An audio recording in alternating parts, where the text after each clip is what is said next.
Hello everyone, this is Noor from the one man show और आज हम करने वाले हैं स्टैंडर्ड 9th का ज्योमेट्री का चैप्टर नंबर 2 पैरेलल लाइंस का इंट्रोडक्शन।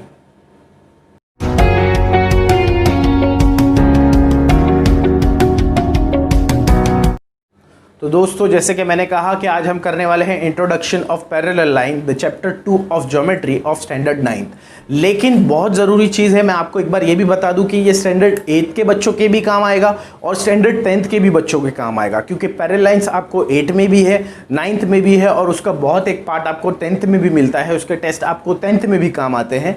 तो इसको आपको बहुत गौर से देखना है और इससे सीखना है। इसको आपको मैं जो आपको जब भी बोलूँगा कि आप एक स्क्रीनशॉट ले लीजिए, तो उसका स्क्रीनशॉट लेकर आपको उसे नोट डाउन करना है आपकी बुक में, ताकि वो परमानेंट हो जाए। मोबाइल आप जब भी लेते हैं वो एंटरटेनमेंट पर्पस से ज़्यादातर लेते हैं, पढ़ने के लिए हम हमेशा मोबाइल नहीं लेते, लेकिन बुक्स हमेशा हम पढ़ने के लिए लेते हैं। तो जो भी हम लोग यहाँ करते हैं, आपको क्या करना है, आपको उसको राइट डाउन करना है, नोट डाउन करना है, ताकि वो आपके अच्छी तरह से काम आ सके।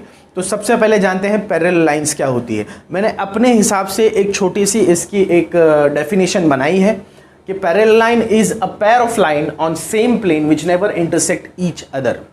एक पेयर ऑफ लाइन है, एक जोड़ी है लाइन की एक ही प्लेन के ऊपर, जो कभी भी, क्योंकि line is a set of dot which never ends from both the side. एक लाइन क्या होती है, एक सेट ऑफ डॉट होता है जो दोनों तरफ से कभी भी खत्म नहीं होती। तो अगर दो लाइन जो पैरेलल है वो कभी भी एक दूसरे से इंटरसेक्ट नहीं होने वाली है, आगे भी इन फ्यूचर भी जब तक वो चलती रहे, तो क्या होगा, उनका जो बीच का गैप है वो हमेशा मेंटेन होगा।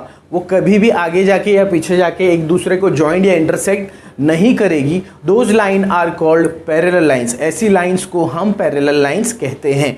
तो पैरेलल लाइंस क्या होती है दोस्तों, एक बार फिर से देखते हैं।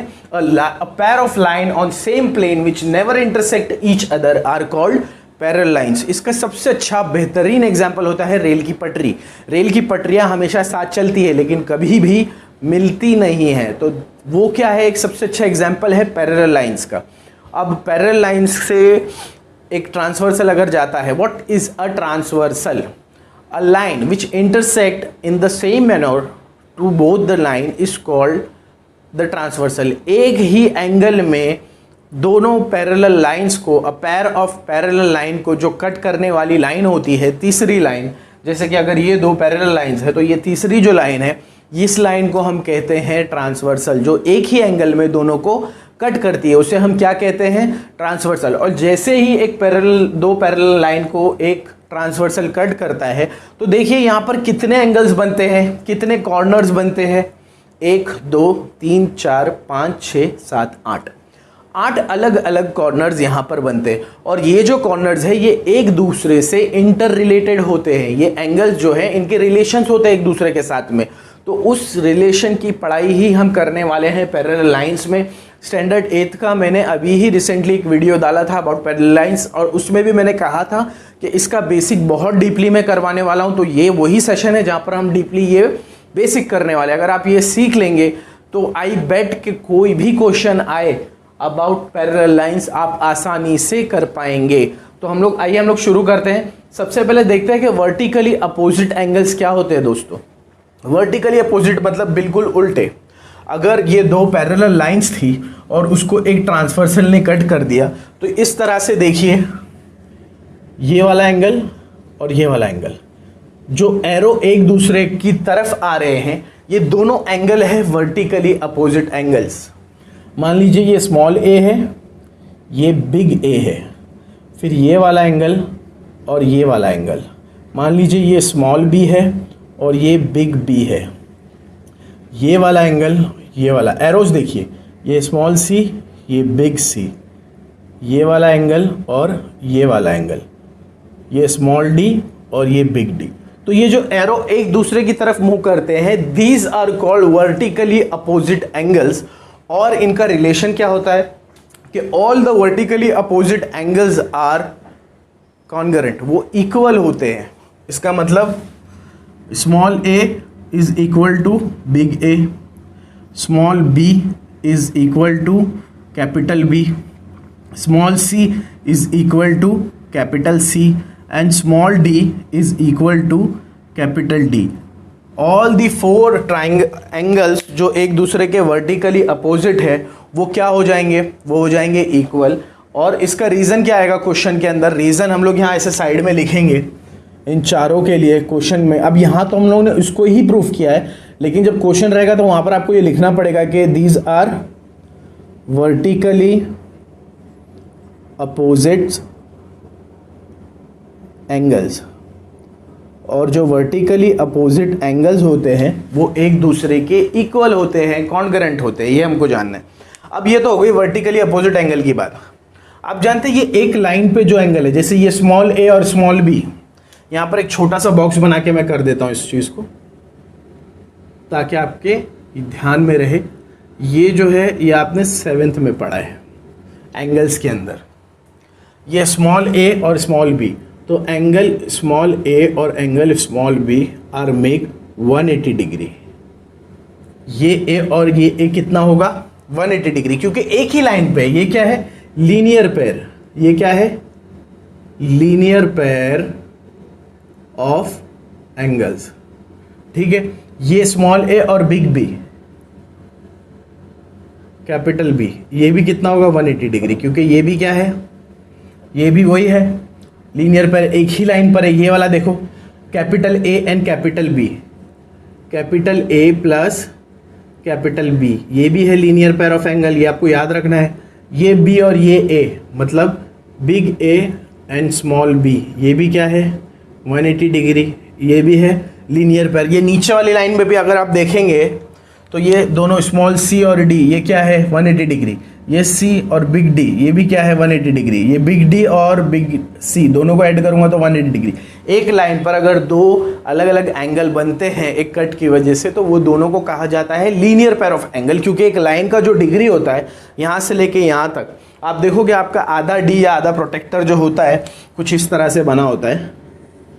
तो ये जो लाइन है आप जब चेक करोगे यहाँ पर रहता है 0 और यहाँ पर रहता है 180, तो यहाँ से यहाँ तक का डिग्री कितना होता है 180 डिग्री। तो अगर एक लाइन पर, अगर मान लीजिए एक लाइन पर दो एंगल बने हुए, एक ये और एक ये, तो दोनों को ऐड करने पर कितना होने वाला है, बट ऑब्वियस सी बात है दोनों को ऐड होने पर 180 ही होगा। तो इस तरह से बनते हैं linear pair of angle. Hopefully आपको अच्छी तरह से वर्टिकली अपोजिट एंगल और लीनियर पेयर ऑफ एंगल समझ में आया होगा। उसके बाद में हम देखते हैं करस्पॉन्डिंग एंगल क्या होते हैं। मैंने आपको यहाँ पर एरोज बना के समझाया, उसको बनाने का मकसद यही था। अब यहाँ पर जो सिमिलर टाइप ऑफ एरो रहेंगे ना, जिनका जो डायरेक्शन है वो बिल्कुल सेम होगा, जैसे कि देखिए ये दो एरो, ये वाला और ये वाला, तो ये जो सिमिलर टाइप ऑफ एरो है इन्हें कहते हैं करस्पॉन्डिंग एंगल। और करस्पॉन्डिंग एंगल्स क्या होते हैं, इक्वल होते हैं। ये है पैरेलल लाइन की प्रॉपर्टी। इसे मानता हूँ स्मॉल ए, इसे मानता हूँ बिग ए। अब ये वाले को देखिए, इसे मानता हूँ स्मॉल बी, इसे मानता हूँ बिग बी, इसे मानता हूँ स्मॉल सी, इसे मानता हूँ कैपिटल सी, इसे मानता हूँ स्मॉल सी और इसे मानता हूँ कैपिटल डी। तो ये देखिए इसका डायरेक्शन जहाँ है वहीं इसका भी है, इसका जहाँ है वहीं इसका भी है। तो सेम डायरेक्शन वाले जो एंगल होते हैं दोस्तों, उसको हम क्या कहते हैं, उसको हम कहते हैं करस्पॉन्डिंग एंगल। तो अगर क्वेश्चन में ऐसा आता है तो मैं डायरेक्टली लिख सकता हूँ कि capital A is equal to small A, capital B is equal to small B, capital C is equal to small C and capital D is equal to small D. और इन सब को जब क्वेश्चन में आएगा तो हमें क्या लिखना होगा, क्वेश्चन में आएगा तो हमें लिखना रहेगा these are the corresponding angle. Bracket में हम क्या लिखेंगे, करस्पॉन्डिंग एंगल्स। तो इस तरह से होते हैं हमारे करस्पॉन्डिंग एंगल्स, ठीक है। अब अल्टरनेट एंगल्स क्या होते हैं। अल्टरनेट एंगल्स में ज़्यादातर बच्चे कंफ्यूज्ड होते हैं कि what are the alternate angles. सबसे पहले नेमिंग कर देते थे, यह है ए, नहीं ऐसे नहीं करते, हम इक्वल वालों को नेमिंग करेंगे तो आपको आसानी होगी। देखिए अब हमको मालूम है कि वर्टिकल एंगल सेम है, वर्टिकली अपोजिट एंगल सेम है और करस्पॉन्डिंग एंगल भी सेम है, राइट। तो आप देखिए ये वाला जो एंगल था वो इसके इक्वल है, राइट, और ये वाला एंगल इसके भी इक्वल है, क्योंकि ये और ये क्या है, सेम एरो, क्या है सेम एरो, करस्पॉन्डिंग एंगल है। और ये सेम है और वो भी क्या है, ये दोनों भी करस्पॉन्डिंग एंगल है, लेकिन ये आपस में भी तो इक्वल है क्योंकि ये वर्टिकली अपोजिट है। इसका मतलब ये वाला एंगल, ये एंगल ए इक्वल हो जाएगा इनडायरेक्टली अल्टरनेटली ये वाले ए से। ये ऊपर वाला ए ये बाहर वाले ए से हो जाएगा, राइट। उसी तरह से ये नीचे वाला बी ये बाहर वाले बी से होगा, क्योंकि ये क्या है, इसके करस्पॉन्डिंग का वर्टिकल, इसका करस्पॉन्डिंग ये ए के नीचे वाला है और उसका वर्टिकल है ये, तो ये अल्टरनेट है।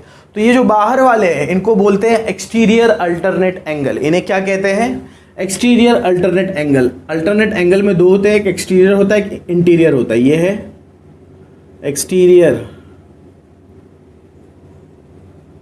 अल्टरनेट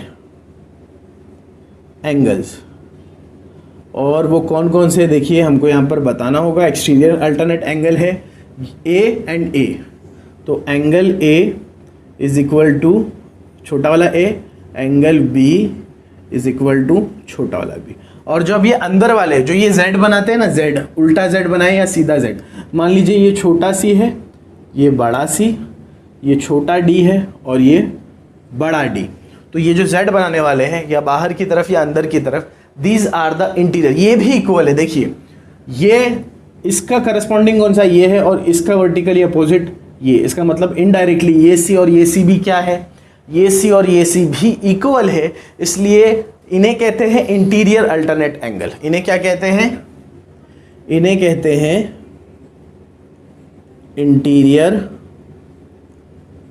अल्टरनेट एंगल्स, ठीक है। और इसको कैसे लिखा जाएगा, C इज इक्वल टू सी छोटा वाला, D इज इक्वल टू छोटा वाला D। तो लेकिन इन सब के रीजन में आपको एक ही इंटीरियर या एक्सटीरियर लिखने की जरूरत नहीं है, इससे कंफ्यूजन होता है। इन सब के रीजन में आप लिख सकते हैं अल्टरनेट एंगल्स। क्या लिखते हैं इनके रीजन में, अल्टरनेट एंगल्स, ठीक है, इस तरह से लिखेंगे। उसके बाद में इंटीरियर एंगल्स क्या होते हैं, इंटीरियर आई से शुरू होता है, तो ये आई देखिए यहाँ पर एक आई बन रहा है, तो ये जो अंदर वाला एंगल है ये ए और ये ए और ये बी और ये बी, एक ही साइड वाले, इन्हें कहते हैं इंटीरियर एंगल। और इंटीरियर एंगल एक दूसरे के इक्वल नहीं होते। इंटीरियर एंगल जो होते हैं वो सप्लीमेंट्री होते हैं, they make sum of 180 degree. मतलब अगर मैं एंगल ए को ऐड करूँ स्मॉल ए के साथ तो वो होगा 180 डिग्री, और बी को ऐड करूँ स्मॉल बी के साथ तो वो भी होगा 180 डिग्री। और इसका हम रीज़न देंगे कि these are the interior angle. ये क्या है, इंटीरियर एंगल्स है। तो इसका एक स्क्रीनशॉट ले लीजिए, फिर एक ही बड़ा वाला दो लाइन बनाते हैं हम लोग, और उसमें से हम बताएंगे कि कौन से वर्टिकली अपोजिट है, कौन से लीनियर पेयर है, कौन से करस्पॉन्डिंग एंगल है, कौन से अल्टरनेट एंगल है और कौन से इंटीरियर एंगल है। सबसे पहले इसका एक स्क्रीनशॉट ले लीजिए, फिर हम आगे बढ़ते हैं। तो मैंने यहाँ पर एक एग्जाम्पल लिया है, दो पैरेलल लाइंस हैं। मान लीजिए ये पैरेलल लाइंस है M एंड N, और एक लाइन इनका ट्रांसवर्सल है जो कि है L। यहाँ पर मेरे पास है कि line M is parallel to line N and line L is transversal.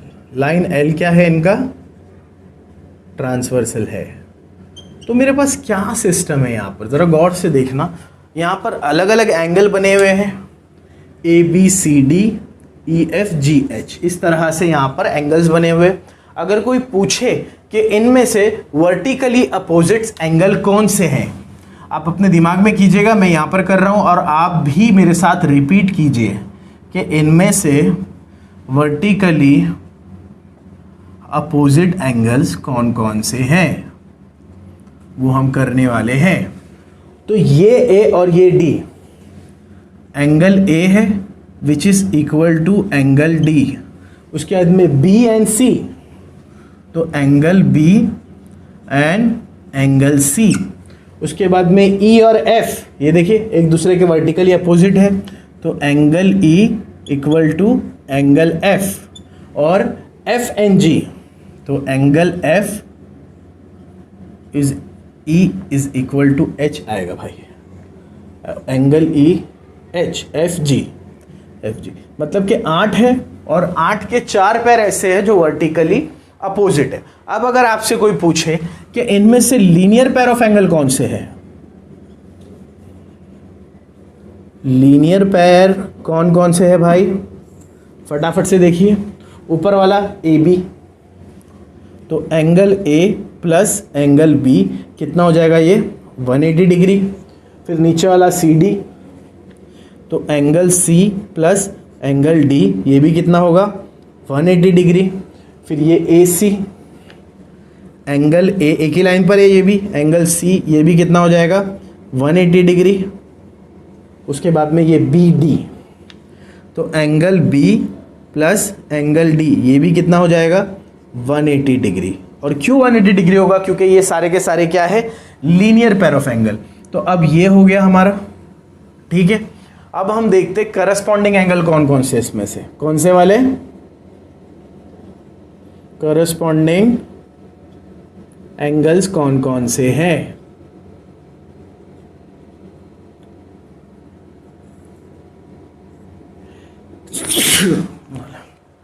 Corresponding angle जो सेम तरह इस तरह से आएंगे, देखिए ये एक एरो है, ये एक एरो है, तो A is equal to E, angle A is equal to angle E. फिर B is equal to F, angle B is equal to angle F।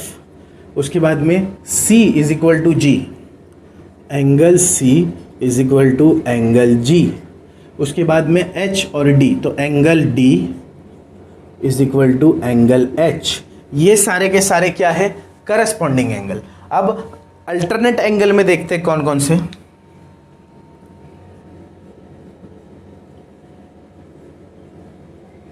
Alternate angle कौन से तरह के होते हैं, दो तरह के होते हैं, एक होते हैं इंटीरियर और एक होते हैं एक्सटीरियर। तो पहले हम एक्सटीरियर वाले देखते हैं कौन से, ठीक है। एक्सटीरियर देखिए कौन से,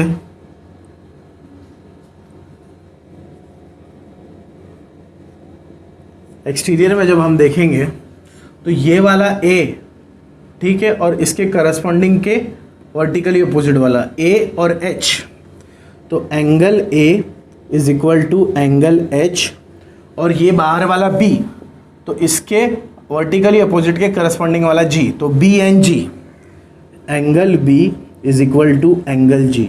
तो ये है alternate angle which are exterior. Exterior लिखने की ज़रूरत नहीं है क्वेश्चन में, आप सिर्फ अल्टरनेट एंगल भी लिख सकते हैं, लेकिन एक्सटीरियर और इंटीरियर हमारे सिलेबस में है, इसलिए मैं आपको बताता हूँ। और एक्सटीरियर के बाद में क्या आता है, इंटीरियर। देखते हैं कि इंटीरियर वाले कौन से होते हैं। हाँ फ्रेंड्स, इंटीरियर वाले देखो, ये C और ये F, ये D और ये G, angle C is equal to angle F and angle D is equal to angle E। These are the interior, ठीक है। अब आखिरी बचता है interior angle. Purely interior angle कौन से हैं,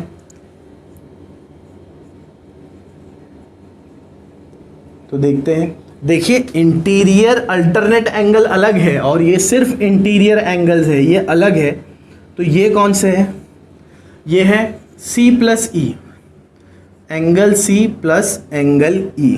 ये होगा 180 degree, because interior alternate angle are supplementary, they make a sum of 180 degree, जिस तरह से लीनियर पैर होता है।